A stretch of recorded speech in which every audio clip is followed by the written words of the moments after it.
Howdy everybody and welcome. In this video we're going to talk about what this instrument is and what this accessory here is. And for all of you out there that maybe just got a fiddle and aren't familiar with it yet, great. We will talk through it right now, and then afterwards I'll tell you a few tricks, tips, things that I think are pretty handy.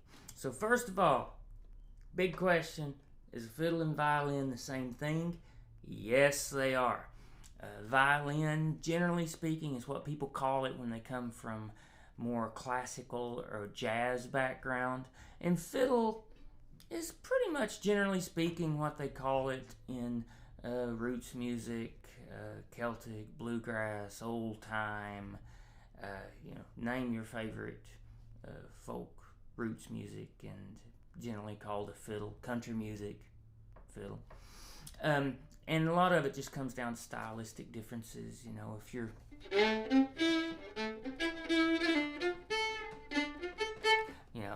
you're playing that style of music, like a gypsy jazz, or a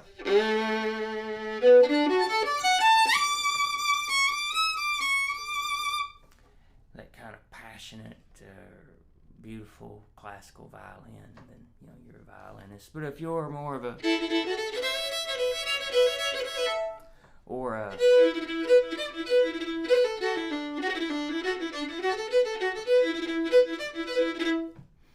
or a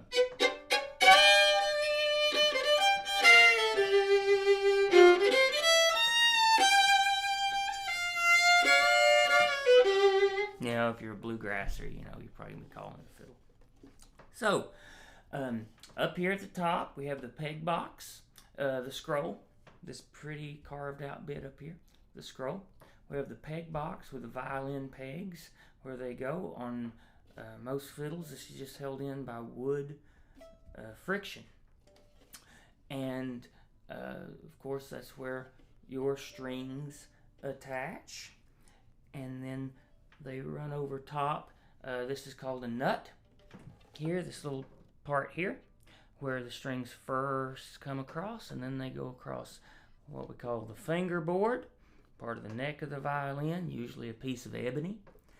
And then they come on down where they cross over the bridge, and this is really where the sound transfer, important stuff happens.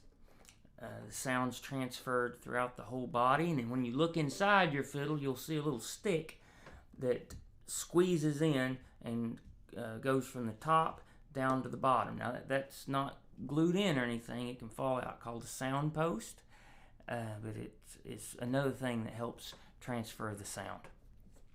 That comes across to the tailpiece here, and then here's your chin rest, very important. For me, I have a shoulder rest, which I think is also very important.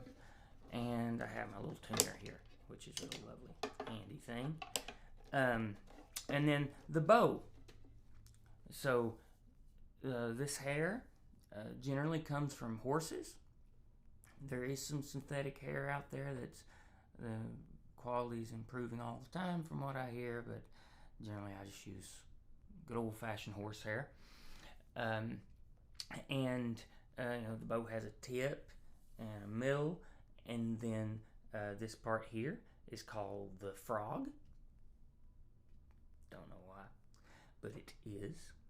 And they adjust the frog by turning this screw, and when you turn it, you'll notice that the frog comes back or goes forward, depending on if you twist it to the right or to the left.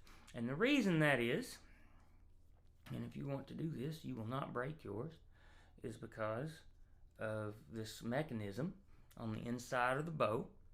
And so you'll see that there's this hole here. The frog has a threaded nut here on the bottom.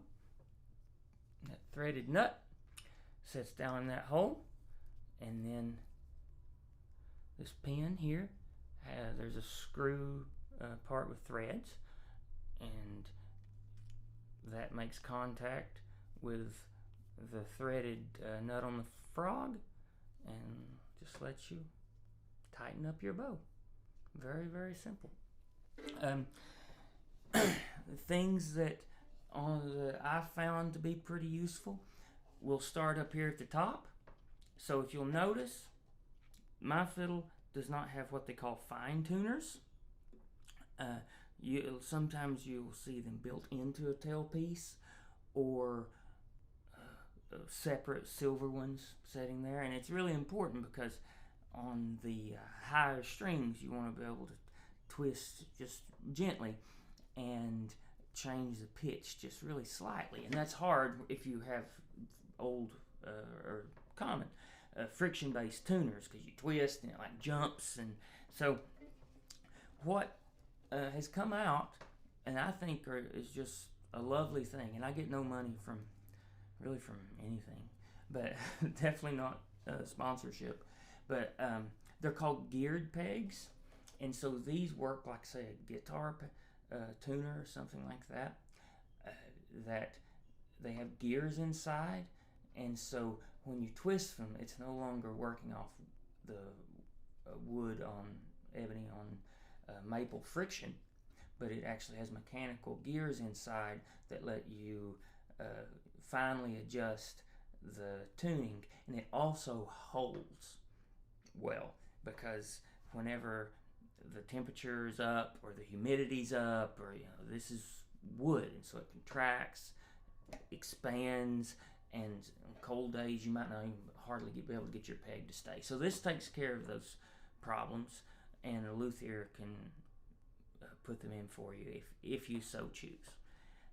I like them a lot. This, I think, super important, a shoulder rest.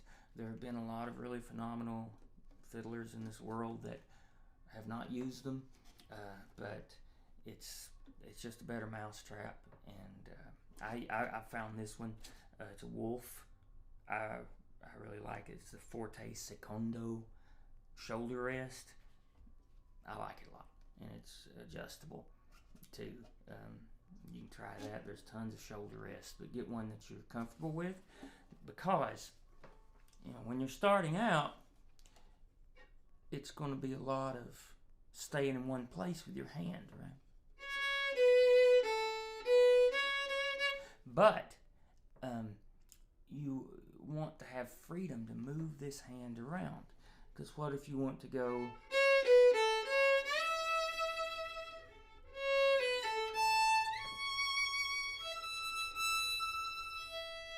you don't want to be having to hold up and slide around.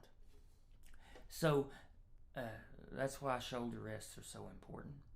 And then finally, the other thing is this little tuner. Again, I get no money, but this is made by D'Addario, and it's a very simple little clamp design, and you'll see them all over the place. Lots of on YouTube. A lot of fiddlers are using this today, so it's a handy little tool and doesn't hurt your fiddle at all, and clamps on various sizes, and just with the push of a button you can check your tuning.